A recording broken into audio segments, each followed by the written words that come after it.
My name is Barbara Lowe Fisher. I'm the mother of a son injured by a vaccine in 1980, and this is a commentary brought to you by the national nonprofit National Vaccine Information Center, founded by parents in 1982. Every day, Americans wake up to news reports that warn us about the dangers of influenza, especially the new H1N1 swine flu, and the need to roll up our sleeves and get vaccinated. We are witnessing a rollout of the largest, most expensive mass vaccination campaign in the history of our nation. A rollout that is bigger than even the polio vaccine campaigns of the 1950s.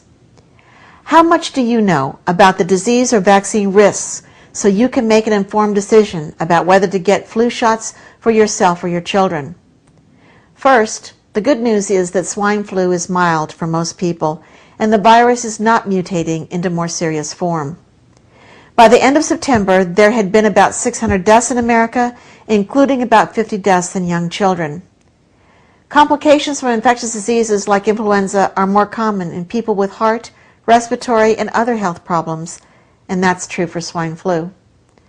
Swine flu vaccines have been tested on only a few thousand healthy Americans for a few weeks. There is little or no information about how safe the vaccine is for pregnant women and chronically ill or disabled children, because only a handful were part of the testing. Nobody will know how safe the vaccine really is until it is given to millions of Americans this year and next year. Swine flu vaccine is not just being given to children and adults in clinics and doctors' offices, but also in non-medical settings like pharmacies, stores, schools, and even at drive-by kiosks. Getting vaccinated in a non-medical setting can be risky. Driving a car immediately after getting vaccinated when you could suffer an unexpected shock collapse reaction can be deadly. If you or your child are injured from getting a swine flu shot, you're on your own, because Congress shielded the vaccine manufacturers and any person giving swine flu shots from lawsuits if people get hurt. There is no funded government vaccine injury compensation program for swine flu vaccine.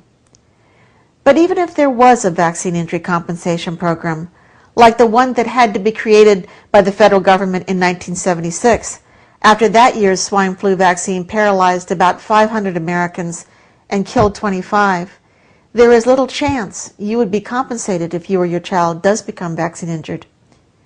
Federal health officials are already preemptively warning Americans that most of the deaths and cases of brain inflammation, seizures, paralysis, multiple sclerosis, rheumatoid arthritis, lupus, strokes, heart attacks, miscarriages, and other serious health problems that develop after swine flu vaccination will be considered a coincidence and not related in any way to the flu shots just given.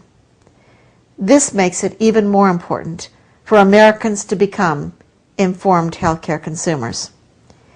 If you choose to get vaccinated and you or your child do suffer a health complication, insist that the healthcare worker who gave the shot immediately file a report with the Federal Vaccine Adverse Event Reporting System.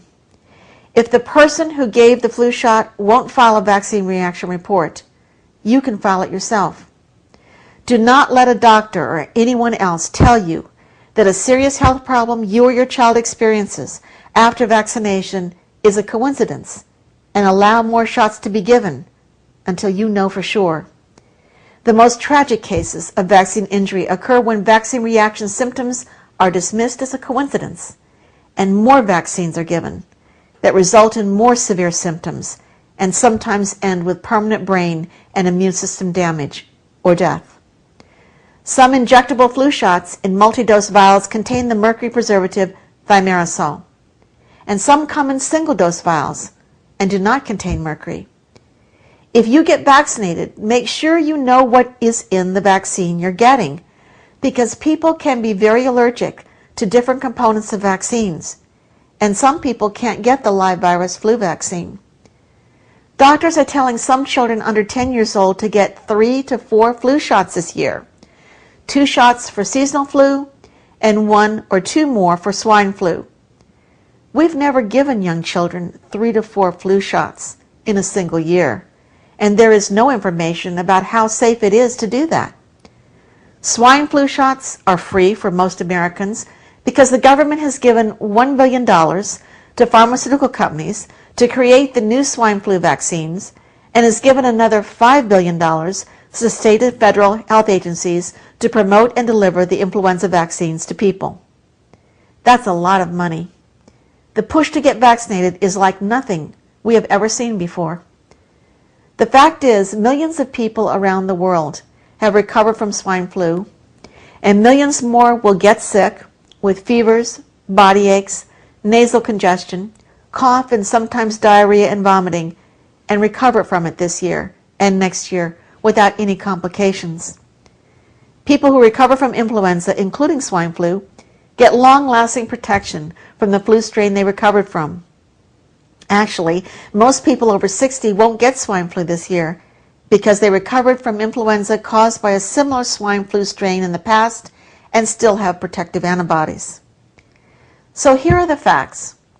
The new swine flu influenza is mild for most people, even though a small number have developed complications and have died. The swine flu vaccine has been tested for only a few weeks on a few thousand healthy children and adults, including very few pregnant women. We don't know how safe it really is for pregnant women or children and adults with chronic illness, even though they are being specifically targeted for vaccination by government health officials. There is very little information about how safe it is to give swine flu vaccine with other vaccines, including seasonal influenza vaccine.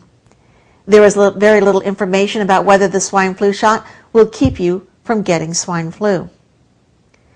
All pharmaceutical products, including vaccines, come with side effects. The risk of having a vaccine reaction depends upon the vaccine you're getting, your personal and family medical history, whether you're sick or healthy at the time of vaccination, whether you are taking other medications, and whether you have reacted to vaccines before. If you decide you or your children are going to get swine flu shots this year, you can learn more by visiting www.nvic.org. And if you have a child whose school is going to be holding vaccine clinics and you do not want your child to get vaccinated in school, you can take the following actions. Number 1, write a letter to the school principal stating you do not want your child vaccinated in school without your written consent. Number 2, ask to be notified in advance exactly when the in-school vaccine clinics will be held. Number 3, support NVIC and raise awareness in your community by giving your child a red "No Vaccine for Me" bracelet to wear to school, and wear one yourself. Go to www.nvic.org to donate and learn more about how to be prepared for the pandemic public health emergency that has been declared in your state. Learn about the public health laws that govern you. Learn about how you can change them by becoming a citizen activist. Right now, the government says that the swine flu vaccination program is voluntary, that nobody will be forced to get vaccinated. However, healthcare workers in New York and other states are being forced by law to get swine flu shots this year. Will that be true for all of us next year? Please join NVIC and become a grassroots vaccine safety and informed consent advocate in your community. Stand up for the human right to make informed voluntary healthcare choices, including vaccine choices today, so your children and grandchildren and all Americans will have that right tomorrow.